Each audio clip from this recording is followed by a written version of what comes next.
Welcome to Belize Electricity Limited's 2022 Communities Spotlight Awards show. The show where we spotlight extraordinary people and organizations improving lives of communities across Belize.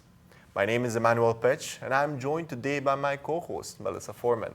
Melissa, thank you so much for joining me today. And thank you, Emmanuel. I am feeling great, and it's an honor to be here today to recognize 10 remarkable organizations that give back selflessly to the communities they serve across Belize, from Corozal in the north to Punta Gorda in the south and the Keys. It is inspirational to see community-based organizations dedicated to giving back and helping people in meaningful ways. That's right, Melissa. We have a full show today for our viewers where we'll be recognizing, as you said, 10 organizations that are doing amazing work and having a positive impact in their communities. So stay tuned to find out if an organization in your neighborhood is recognized today. We also have musical performances by local artists throughout the show.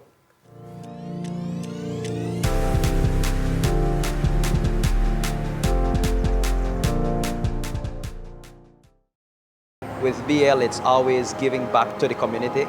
Honestly, I believe that is one of the things that really touched me the most, that I am a part of a company that actually gives back in various ways. You know, BEL has its hamper drive, its Golden Citizen program, customer rewards. It's always touching to know that these people are getting back something. Our hamper drive has been going on every year, and we have done this at the end of each year. So the wrapping is actually an exciting feeling because we know what is in the gifts. So when we reach the customers, they are like in shock because they are not aware of what we're doing. And we come and we explain to them that, this is the time of giving, and many of the kids are surprised. They feel like Santa come around, and that's a good feeling for me. I personally do it with that motivation, and it gives me the drive to keep doing what I do. We also do these, go around with different schools that need help with painting as well, right? So when you finish the entire work or the painting, you see the children, them smiling, like so appreciative of what you do for them. At the end of the day, they come and give you a warm hug. That feeling is absolutely the best feeling ever. And BEL, we are always looking at different areas where we can also give back. So it's a lot of giving back with BEL, and that I am really proud of being a part of.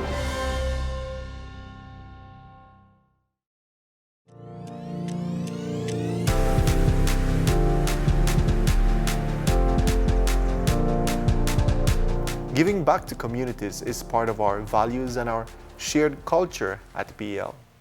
A core aspect of our mission actually speaks to enhancing the quality of life for communities across Belize. That's right, Emmanuel. And while there are many organizations countrywide working towards improving lives in their community, in 2022, these organizations stood out. Join me in congratulating Adopt a Child with a Disability in Benque Viejo. This organization was established in 2016 and cares for children with physical disabilities and provide them with the therapy and special education.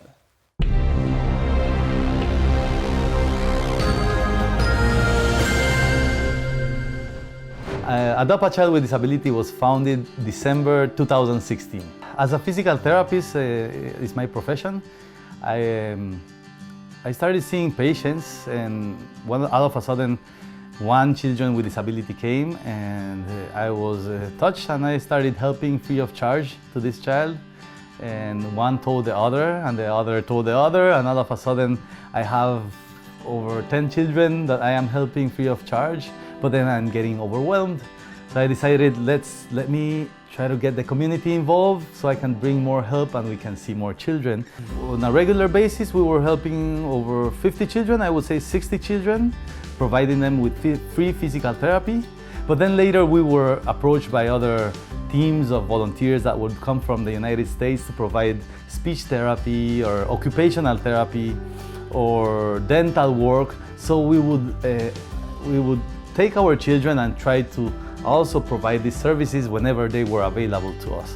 With COVID, we were limited to to seeing the kids indoors, where we used to do the manual therapies and direct contact with the children, wasn't possible because they're very fragile. So I started investigating. I knew about Equine Therapy Center, and I said, this is the perfect time to do therapy outdoors, and what better than to do it with horses in an outdoor environment, so that we may continue helping these children to start with the first Equine Therapy Center. As you can see the change in their physical development, children that would probably not get to live long because they would suffer from contractures, they would actually be able to move, they would develop on a normal motor way. As a normal child, you would first roll, you would later sit down, then later you crawl, then you stand up, then you learn to walk. On children with neurological issues or with certain disabilities, these are delayed a lot. So what we do is we take specific therapies to stimulate each individual process as we go along, to help this child to be functional, to be able to roll, to be able to sit, to be able to walk again.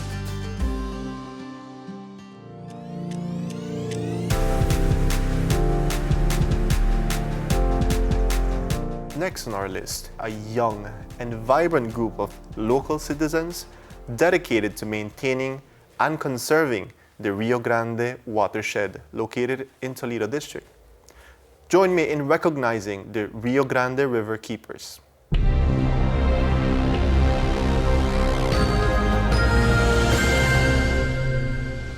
It's a fairly new group. It's a locally volunteer-based group that was formed in San Pedro, Colombia in 2020. COVID, basically shut down the tourism industry. And what happened is a lot of our villagers started to return home. I live along the river and I started noticing a lot of the garbage floating. I ring my neighbor who lives upstream from me. He owns a canoe, so he would paddle downstream, and we just join together and take and pick as much garbage as we can. And then we realized, this is gonna take more than just two of us.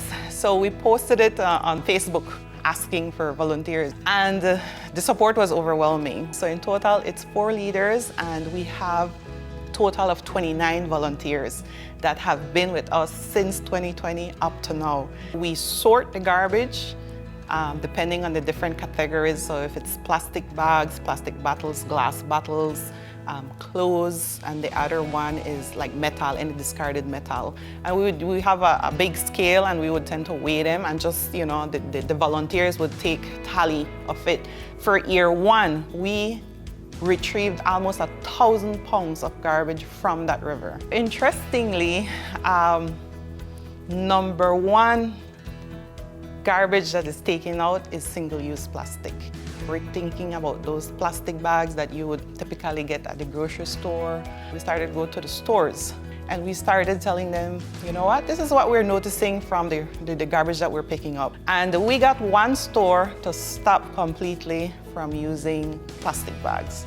The river is very important for us, and it literally runs right through our village. So everybody depends on the river, and that's where Rio Grande River Keepers was born, because we want to maintain clean water, but at the same time maintain a healthy river system. Hence the reason we're not just thinking about the Columbia River. Our name says Rio Grande River Keepers, because Columbia is just one tributary of the entire Rio Grande watershed. That watershed is shared by 7 other communities. And we're thinking, okay, if here in Colombia, we can ensure that our rivers are clean, and we could replicate that in all the other villages, then we're securing clean water for everyone.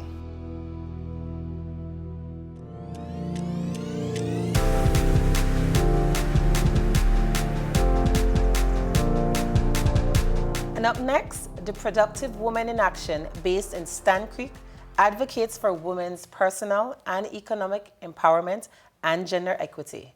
Join me in recognizing them for their outstanding achievements.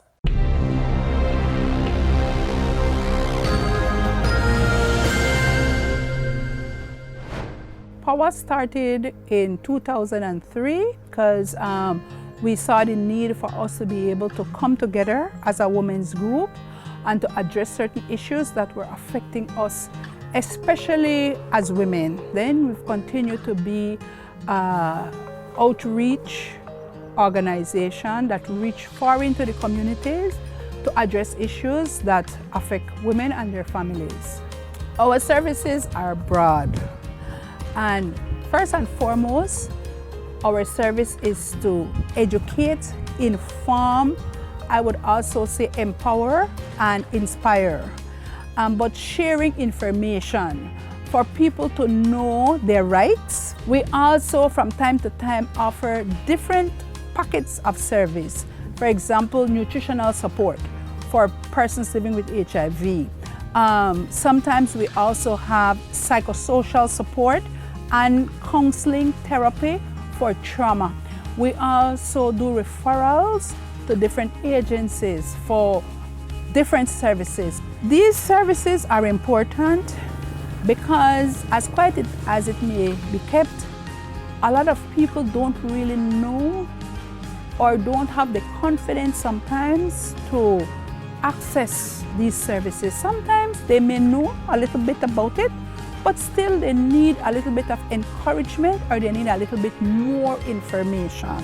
So the end goal is for us to empower people to live a life that is worthy of dignity, to let them know that it's their right to be able to access the services and to be able to address those issues that may become problematic in their lives. Also to give support. We need to support each other. For Power in the future, we'll continue to do much of the same we have been doing in the past, but we also know that there will be emerging issues that come up that we will have to address.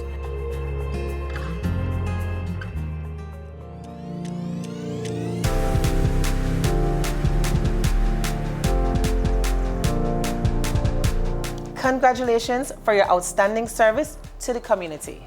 And you know, Melissa, one of the things that I really must point out is the diversity of topics that are being covered today, the diversity of ways that community organizations are assisting in their own neighborhood. Indeed, Emmanuel. Today, we are recognizing organizations from many different sectors, including sports, education, human welfare, health, and culture.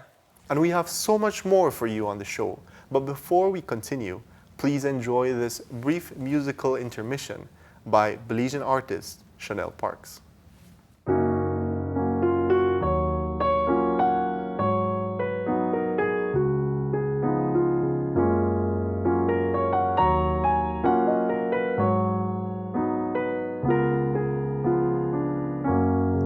Have yourself a merry little Christmas.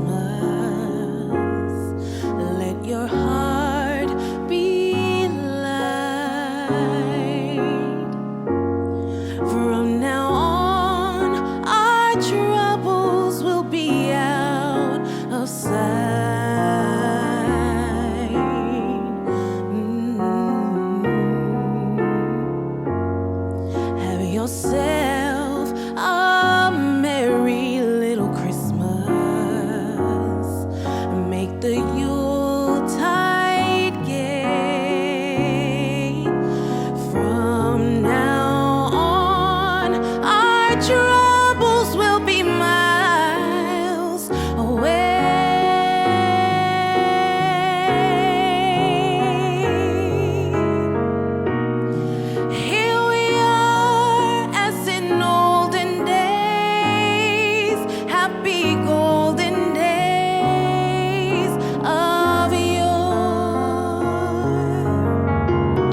Up next, we have an organization that dedicates themselves to providing services to women and children affected by domestic violence.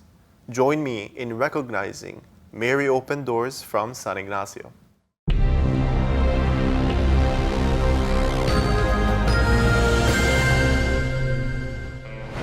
Mary Open Doors originally started in 2008. The founder, Ms. Ana Silva, is actually a survivor of domestic abuse, and she saw the need to assist other women within the community. First and foremost, Mary Open Doors offers safety and privacy. We offer the shelter, the house where you can come and you and your children can come. You have a home, you have shelter over your head, you have bed. We provide you with the basic necessities like food and any other thing that you may need. You are able to stay at the shelter for approximately 2 months while we work on your future.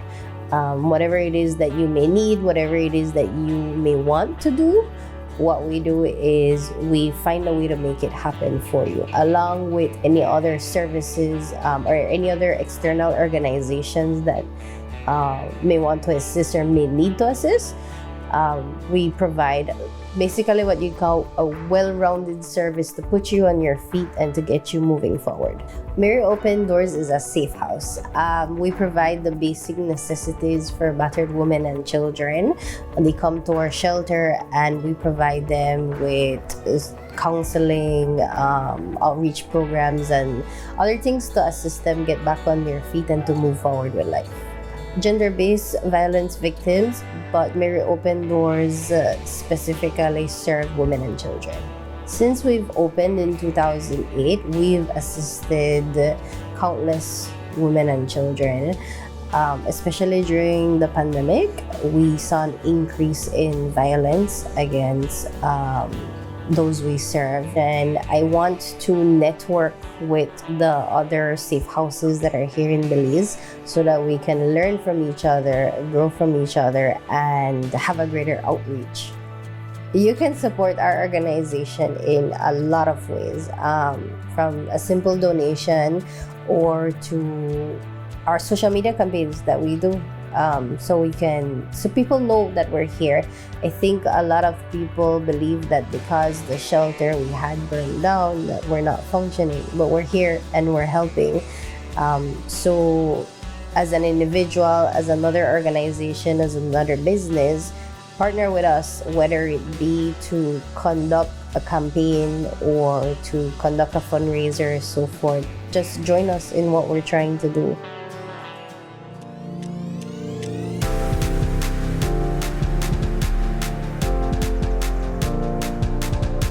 Now we go to the north. Join me in congratulating Rock of Ages Church Feeding Program from Guinea Grass Village, Orange Walk District. This church-based organization gives back selflessly through the feeding program that caters to primary school children in the community.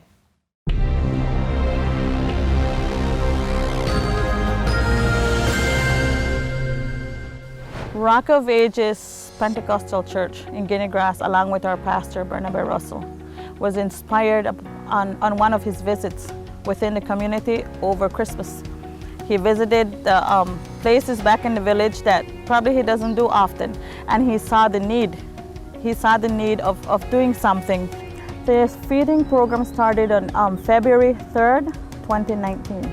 Pastor Barnabas Russell asked me to direct this program along with other ladies that joined the group. We have volunteers of 8 volunteers. They're divided into 2 groups. The load gets heavy, the cooking gets heavy. We serve food from Monday through Friday. The parents or the volunteers that are here volunteering are also parents of some of our children that are a part of our program. On a regular basis, we'd see nothing less than 60 children, 60 to 80 the most. But we have a total of 93 children registered in our program. We cater to children from 2 schools from our community. We don't focus only on a certain group of children. We focus on our community, to impact the community. At our feeding program, we don't only focus on the food, on the body part, but we also focus on the mind, on the soul, spiritually.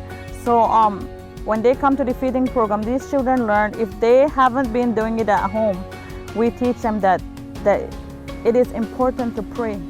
In the future, what I'm seeing from this feeding program are not the children. I am seeing youths becoming fathers, becoming mothers, becoming educators. Teaching them is that they can make a difference regardless of the home situation. These children that we have in our feeding program are like for the young generation, the youths of tomorrow. God gave us the opportunity to impact the children from now.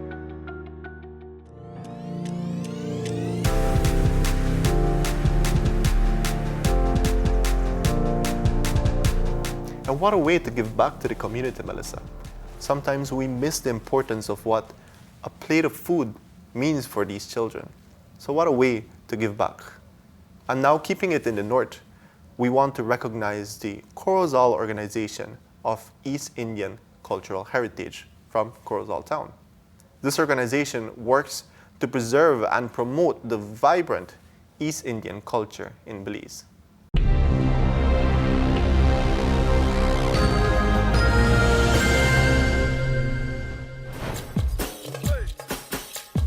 We knew that our culture existed, but it wasn't well shared in Belize. So we wanted to embrace those opportunities to recapture our fast-fading East Indian culture and promote its values and its tradition, its rich Indian heritage. We started to highlight our East Indian tradition and our identity through festivals. We have annual East Indian Festival, through school presentations, campfires in villages. We started the Miss East Indian cultural pageant in Belize.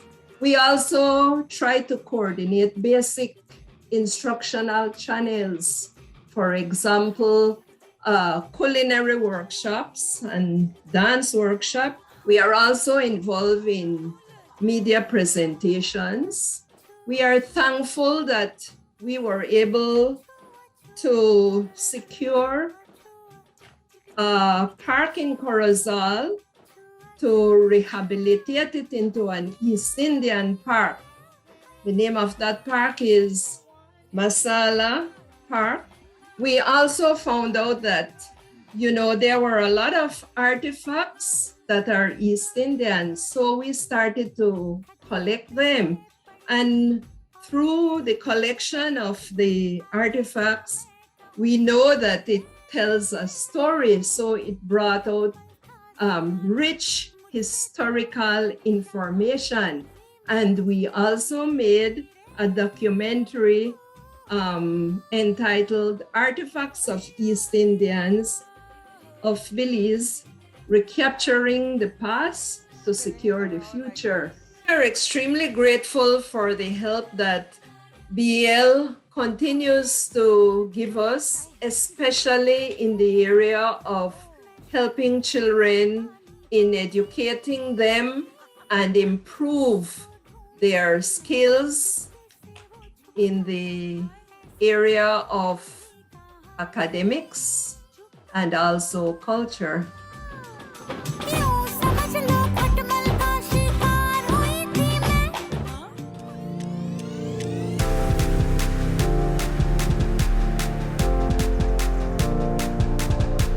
Congratulations for your outstanding service to the community. Every year, we partner with organizations across Belize as we continuously look for opportunities to give back to the community. And that's right, Melissa. BEL gives back through so many different programs, including our annual hamper drive, our Golden Citizens program. We also give back through our customer rewards program, and so much more. But in addition to that, what BEL does is look for opportunities to partner with community-based organizations to improve the services that they provide to deserving families in their own neighborhood. And we're excited to continue recognizing these organizations and the amazing work that they do across Belize. Up next, we have the following organizations being recognized for their outstanding commitment, service, and care for their communities. We present to you the Eurome Project, which was established in 2019 and is dedicated to preserving the Garifuna culture and language through education and community engagement.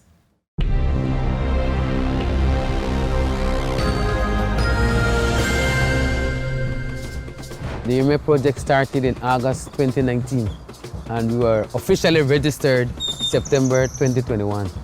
Brother James Cordis, he is a Eurome man from St. Vincent and Grenadines. He wanted to go to Eurome and teach the language and culture. So because of the exile, the Garinogo there were challenged. They were not allowed to practice their customs and traditions and worse to speak the language.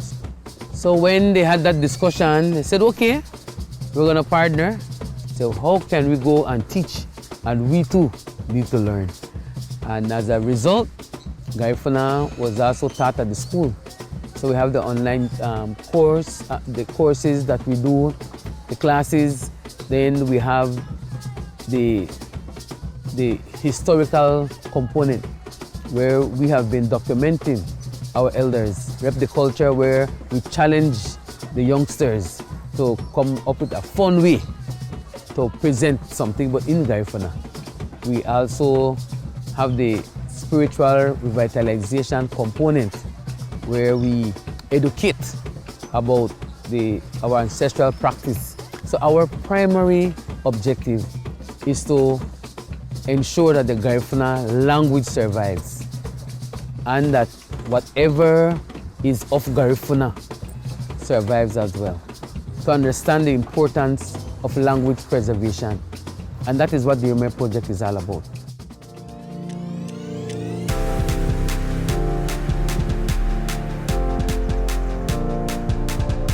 And join me in recognizing the Key Cocker Community Farm, which was established in 2020 and focuses on enhancing food security on the island of Key Cocker.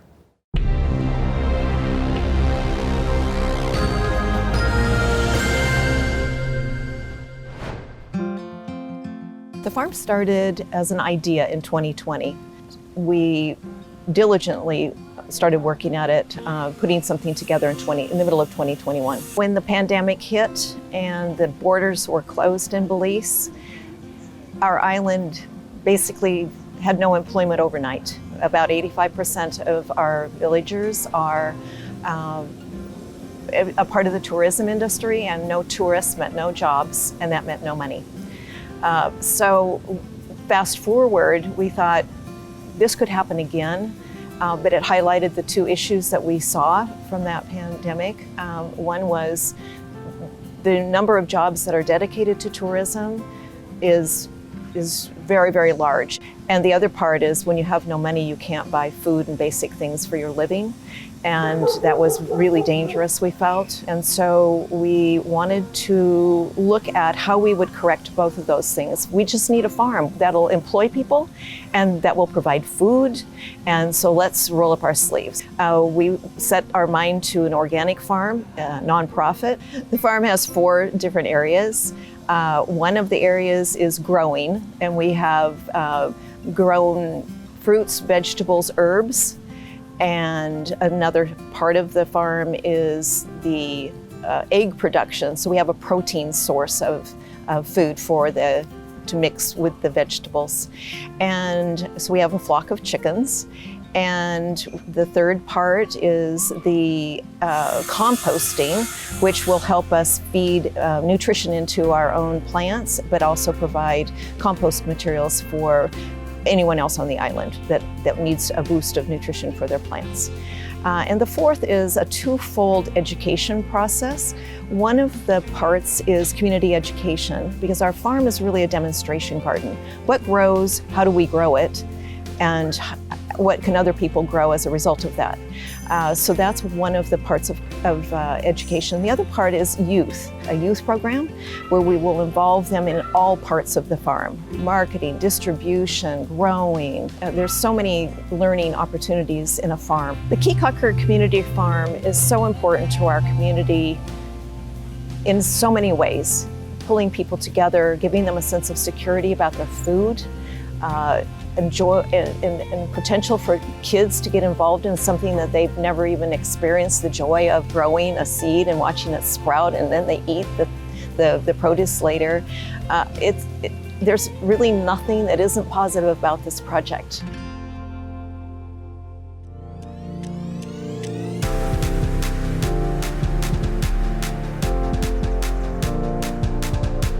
We have a couple more awardees to announce, but before that, let's get some excitement in the air with a performance by Belizean artist Jackie Castillo.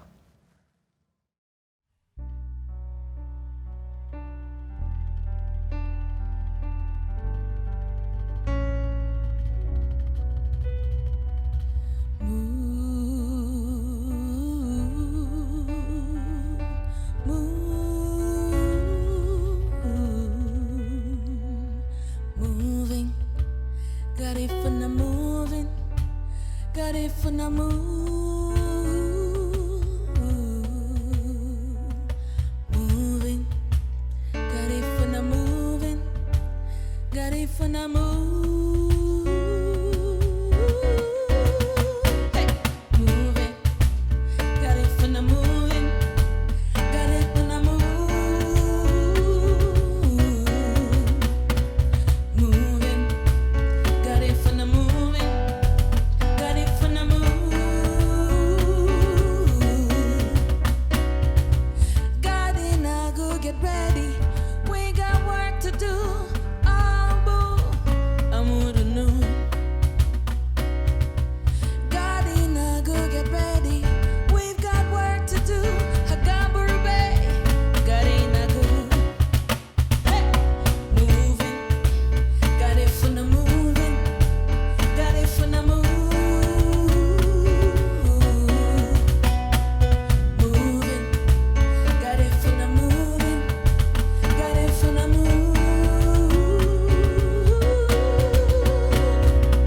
Teach our children their identity so that we can stand together in unity.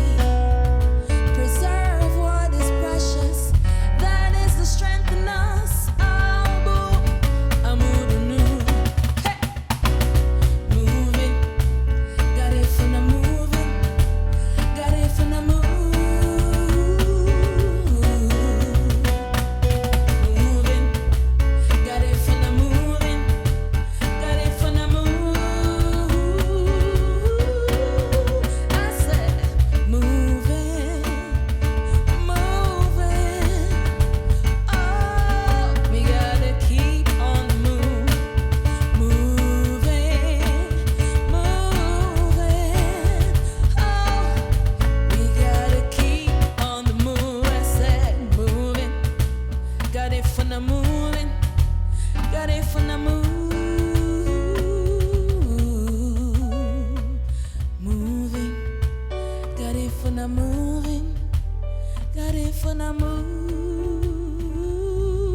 Next, we have the Lupus and RA Association of Belize, whose mission is to spread awareness about lupus and rheumatoid arthritis and provide support for persons living with this disease.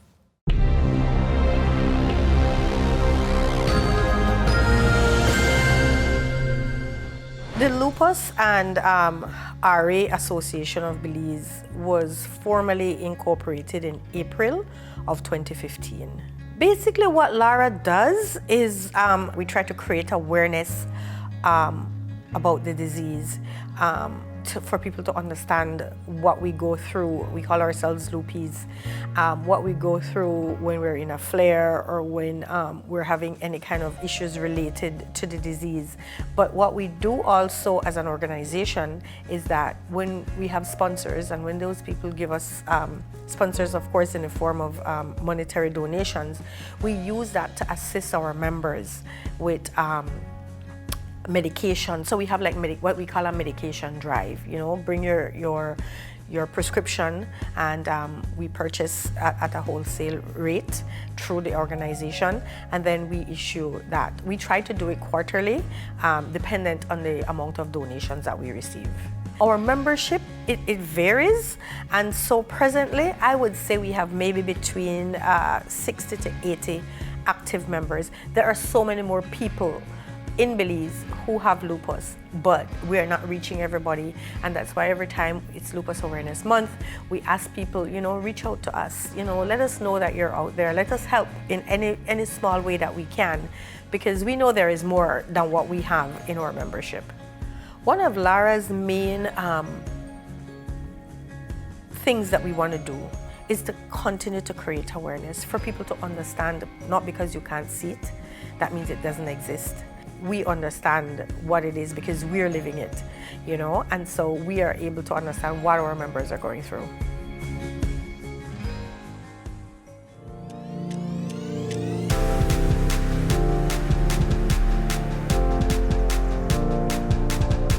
And up next, we actually have an organization that is giving back to their communities through sports. And there's so many of these organizations that are doing their part with the various sporting activities that are giving back indeed. Right. And the organization that we're recognizing today is the Yabra Football Club in Belize City. They are dedicated to creating a safe space through sports for children 10 years and under. Congratulations.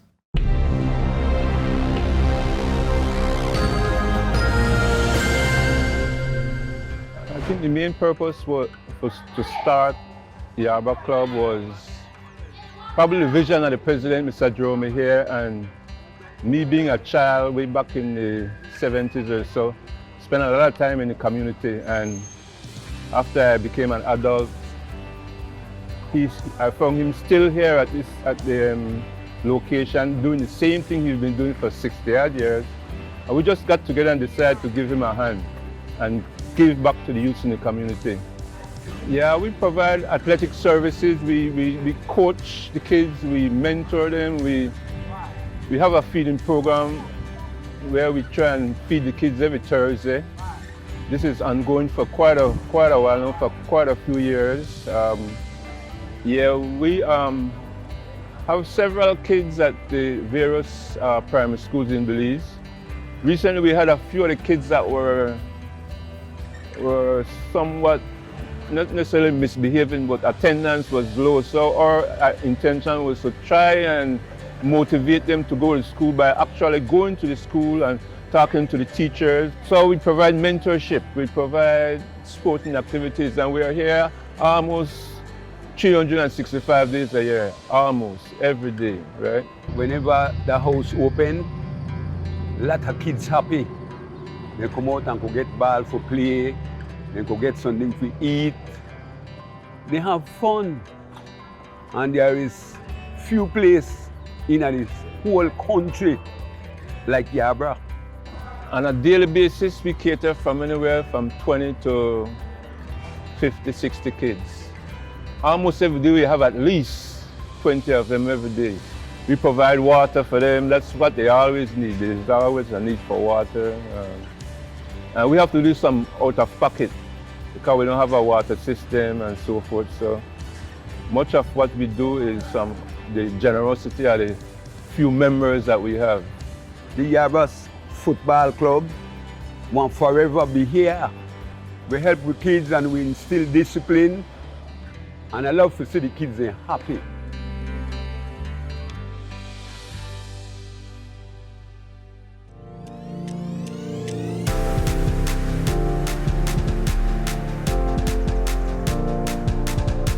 Congratulations to all awardees. You truly deserve to be recognized for your commitment and dedication to improving the lives of people in your communities.